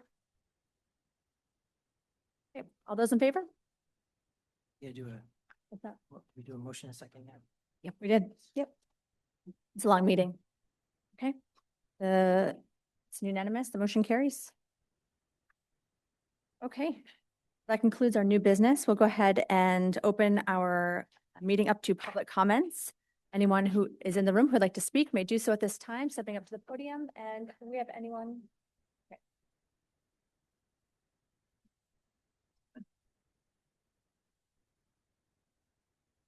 Please state your name and location, please. My name is Whitney Kahn. I am a Winthrop resident and a parent of a student in this district. This comment is in response to your March 4th motion issuing a directive to the superintendent to revise policies. I want to speak as a parent about what I want for my child. I want my child to go to a school with students who are different from them. I want them to sit next to kids whose families look different, whose experiences are different, whose identities are different from their own. I want them to navigate those differences, sometimes awkwardly, sometimes beautifully, and to come out the other side as a more complete human being. This is not incidental to education. That is education. The growth that makes a child more complete does not happen in a classroom that has been made uniform. It happens in the friction of genuine difference. This motion is not a protective measure. It is a lesson. And the lesson it teaches is that when a child doesn't fit the rigid categories that some adults have decided matter more than the child does, the appropriate response is to exclude them, to make them use a different door, to tell them they don't belong on the same team. Every student in our schools will receive that lesson too.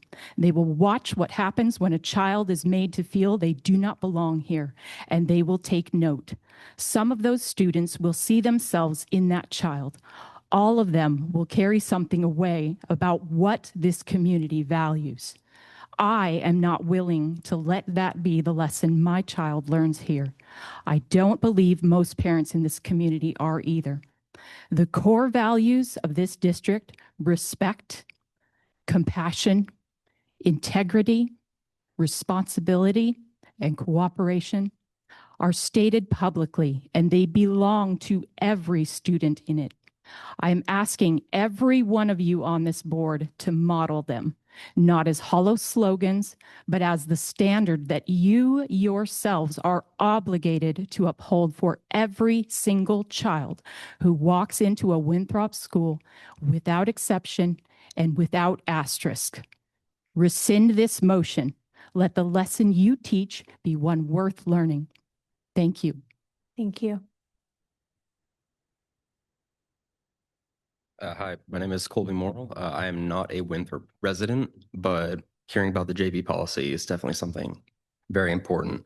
I just want to start off by saying trans women are women, same with trans men are men, same is for the trans girls and boys. So I don't see why trans men are being called girls. It just kind of seems back and forth, not sure what's going what. But if there hasn't been, sorry, if I'm remembering correctly, there hasn't been any trans sports team members in the past 12 years, correct? So why is it, if these are team sports, they're scored by points as a team, I don't understand why, if there's not gonna be a massive wave of trans students coming and joining these teams. So why is this such a big issue? I just don't understand. I want that to be thought in your heads when this is brought up again. Thank you. Thank you. Hi again. I'm Tony. I would like to comment on the fact that you have received multiple letters, emails. We had some comments from high schoolers today, feeling uncomfortable, concerned with transgender students in their facilities.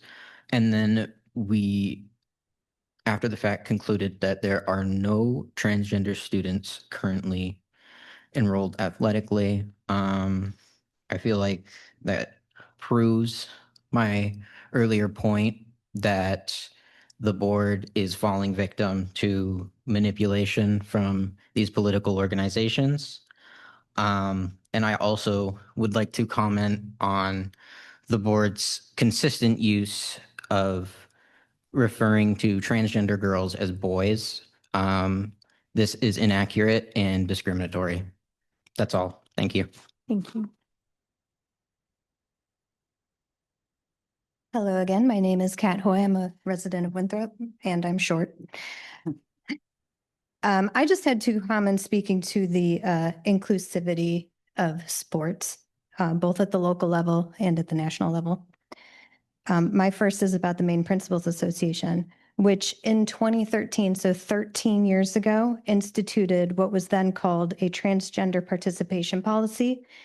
And it is now titled the Gender Identity Participation Policy, and it is fully compliant with the Maine Human Rights Act. And it states, and I quote, "The Maine Principals Association is committed to providing all students with an equal opportunity to participate in interscholastic athletics regardless of their sex, sexual orientation, or gender identity," end quote.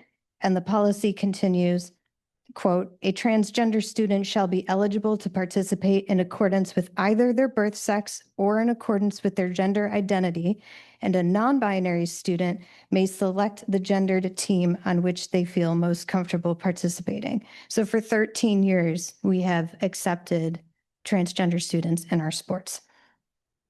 Speaking at the national level, the National Coalition for Women and Girls in Education, the NCWGE, is a nonprofit organization formed since 1975 to support women and girls in education and to educate the public about issues concerning equal rights for women and girls in education.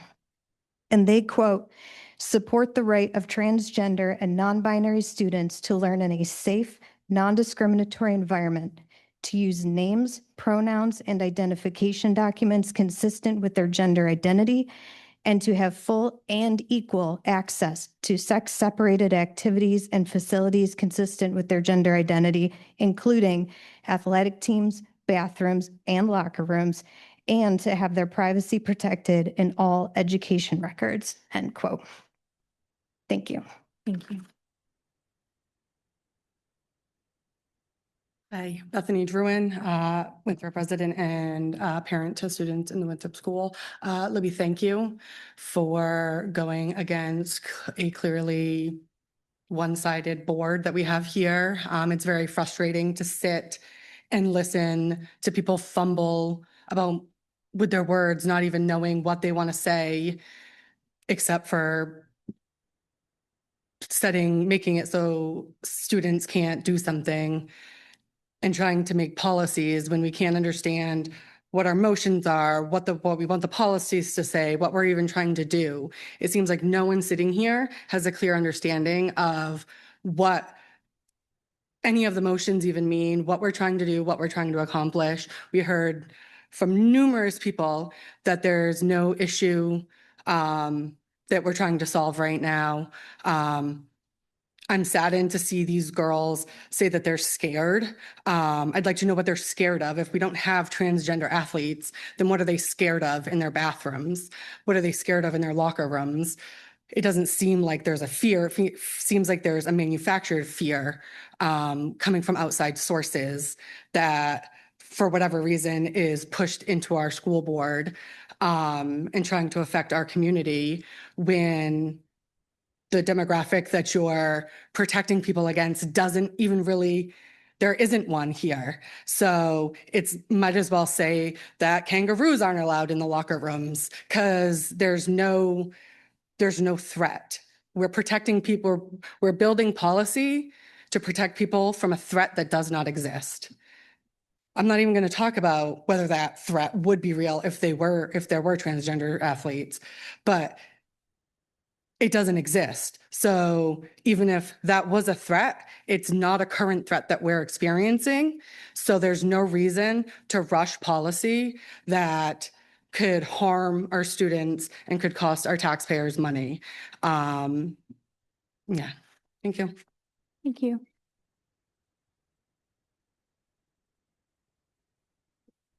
Good evening, Julie McFarland, Winthrop resident, parent to 2 children in the Winthrop, in our Winthrop schools. I wanted to thank Libby for presenting the sensible approach, which was waiting until November instead of waiting till June. I think that would have just, again, time is money. We have lots of things we need to discuss other than a policy that's currently in alignment with the law and elections that might change that or they might not, but we could have waited. What I heard in your discussion is that our policy wouldn't be able to stop other districts and therefore would only be limiting our own students and our own athletes and the people we are here to support. In your discussion at your policy meeting, I would like you to address how this would affect the co-ops we have with RSU2 and potentially Marana Cook, because I don't know all the ways that we collaborate with our surrounding towns and we don't have enough to support. What I'm thinking is that if our policy bars our transgender children, that it wouldn't stop RSU2's policy, which is in alignment, from joining those teams that we have as co-ops. So I would like that brought up and in discussion or further information and related to how our JB policy will or will not affect the students that are going to be on our teams anyways. So thank you. Thank you. Hi, I'm John Ellis. I am a resident of Winthrop, and I apologize in advance if this is more incoherent because I don't have a pre-written statement this time. But I wanted to sort of echo what some of the other folks who have been commenting have said, and that I feel there's a lot of contradiction going on with the language happening. And I think one of the people ahead of me had mentioned manufactured fear, and that is also a big concern that I have. I remember reading in the Portland Press article I read about this yesterday, a quote about, girls are scared to go into bathrooms, as has been mentioned, and I never want to invalidate a child saying they're scared of something. Obviously, that's something we should be concerned about. But I really think keeping in mind that, again, as has been stated ad nauseum. We have no trans kids in these bathrooms right now in school. I have to wonder if the intent here is really to protect the fears of children or to make them scared of a currently literally non-existent other and create a perceived threat around trans children. I also wanted to comment a little bit on the lengthy discussion about, does this mean that girls will not be able to go into sports primarily, geared at boys? I was raised by a mom who was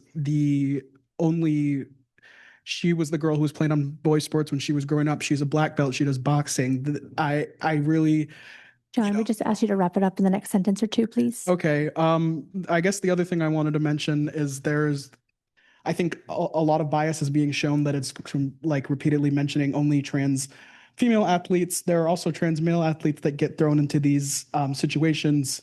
Nobody discusses. There was a wrestler in 2019 who was a trans man, was forced to compete on the female team despite trying to compete with men, and people still got mad at him. So there's just no winning either way. And I think that is something that needs to be brought attention to for a community that is already under threat. Thank you. Thank you.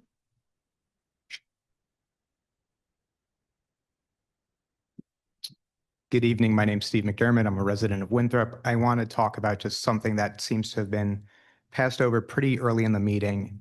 And I want to highlight that Dr. Foley said that there would be a spending freeze in April, and yet the school board finance committee didn't meet the previous month. I would just like to highlight that we are going into a budget season in which the school board is being asked to present its budget to the town council. And Dr. Foley said she would be there on Monday night.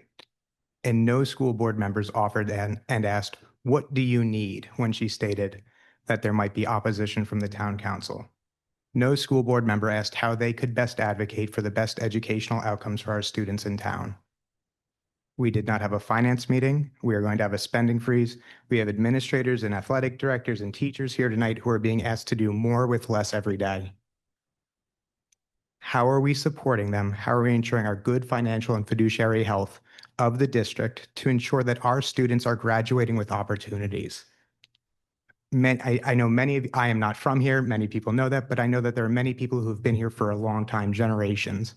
And I always think so many of them have graduated with the opportunity, the door open to leave, see the world, get education, do what they wanted to do, and come back and raise their families. And that is given by choice. And academics are a pathway out of community and to strengthen community for so many. I would love to see the board's greater support for our financial health and well-being so that we don't have to have a year-long spending freeze or a month-long spending freeze, but also for advocacy to our town council so that we don't continue to see raising student-teacher ratios or teacher-student ratios. Our administrators are not asked to do more with less. I intend to ask the elementary school principal, what is the need that's not going to be met over the next month? We just had a wonderful bunch of mothers and businesses do a fundraiser so that all of our students would have food over the weekends. That should be supplemented and supported by the school board to ensure that all of our students have everything they need. And one of the ways we do that is to be financially healthy. I encourage the finance committee to meet more regularly and have a better understanding of our finances and what's leading us here. Thank you so much. Thank you. We have someone online who would like to speak. We just ask that you give your name and location. Good evening. My name's Amelia Arnold, and I'm a resident of Winthrop, and I have a first and fourth grader in the grade school. I think it's vitally important that we're reframing how we're communicating about the school budget. I echo much of what Steve just said. All I hear about in what we're talking about is spending is being highlighted over and over, and we continue to not couple that with a discussion on any revenue changes. This is standard practice for speaking about spending and revenue changes when the town of Winthrop talks about the town budget. I keep hearing a 5.4% increase to the taxpayers. I heard it again tonight. That is not the fact. There is not a 5.4% increase in the cost to the taxpayers. We are having a 5.4% increase in spending, which is approximately $800,000. However, the tremendously important missing piece in this conversation is that there is a $589,000 $589,000 increase in revenue from the general purpose aid, almost $600,000 in an increase from general purpose aid. My understanding is that a good portion of this is related to increasing student enrollment, as well as the makeup of our student population. So what does that really mean? It means that we have an increase for taxpayers of $209,283.64, according to the information on the board website. That's only a 1.4% increase in cost to the taxpayers, and it's actually less than the approximately $300,000 of extra revenue the town is bringing in on their end. Adding in 1 or even 2 additional teachers at the grade school due to their increased enrollment would still keep our tax increase to the taxpayers at under 3% and brings us more in line with the cohort of our districts and reasonable class sizes for our 3rd, 4th, and 5th graders so that they get to also have access to the opportunities that other classes have. Let that sink in. It's less than a 3% increase in spending to the taxpayers. That should keep taxpayers happy. Teachers will be happier and have better class ratios. Students will have better access to educational opportunities. Do you really want to continue to be the district that spends significantly less per student? What reputation do you want our schools to have? And I plan to come to the town meeting, if possible, and echo this and make sure that we're letting them know this as well. Because tonight, Anthony Wilson, our town manager, pointed out to you that you are on equal footing with the town council. While they may have to approve your budget, take his words to heart and ask for what's in our children's best interests and not just what you think you can get approved. Reframe the conversation in what you're presenting to them about the actual impact to taxpayers and increasing the funding to our district. Thank you. Thank you, Amelia. Okay, seeing no other people. Okay, thank you, Megan. Good evening. My name is Joshua Dandawali, and I'm both an alumnus of Winthrop High School and a former member of the school board. I'm here tonight to just kind of express how I'm disappointed by the way that this conversation was approached tonight. There is an election coming up in November, and conversations like this deserve to be handled with care and not urgency driven by what I would say is outside pressures, but in reality, it seems kind of like an internal pressure within the board. I believe in democratic conversations, but we need to recognize when those conversations become harmful to identities that are already marginalized. I understand wanting to listen to everyone.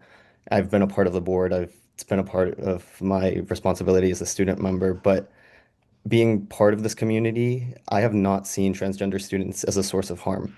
I've seen them as students trying to belong. We can care about protecting girls' spaces while also recognizing that transgender students are not a threat. These are young people, students in our classrooms who deserve dignity, safety, and the right to exist without being singled out or debated. There's a legal precedent to consider. In Doe versus RSU 26, the court affirmed that denying transgender students access to facilities aligned with their gender identity is a discrimination, and we thank Nicole Maines for that.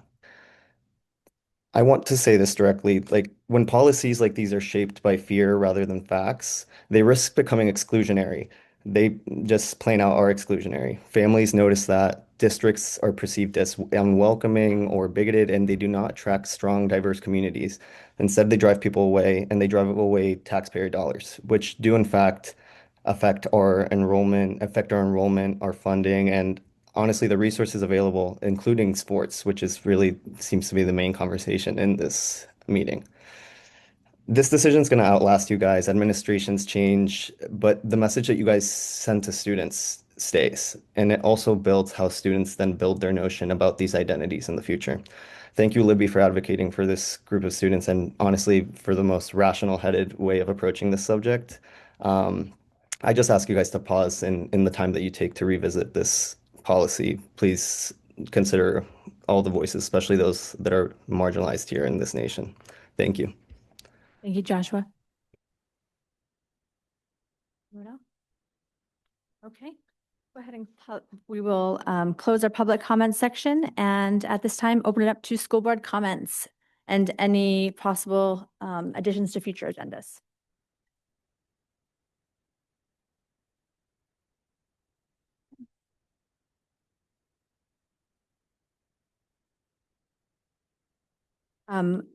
I do want to clarify, we do meet monthly as a finance committee.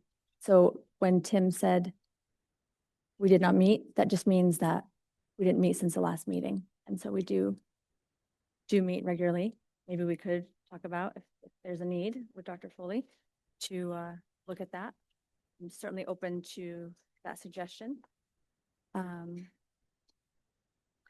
I guess what I would like to say is that I know each of our board members care deeply for kids in our community. And I've had lots of conversations, and I've never had a conversation where I felt like anyone felt ill will toward any particular group of students. Everyone cares deeply for our community. They are parents, they are school board members, they're giving their time for free to serve in our community. And there's not one person here who is hateful. There's not one hateful conversation that I've had where I felt like anyone was being discriminatory at all. And so I think it's important to not paint with a broad brush, especially when we are trying to make set policy and discuss. It's like I said, it's not an easy position to be in. We were told by the attorneys this is an impossible situation. And so it is 2 legal counsel members, 2 attorneys. So it is what it is. And so I just want to further support each of my board members and yeah, it's not a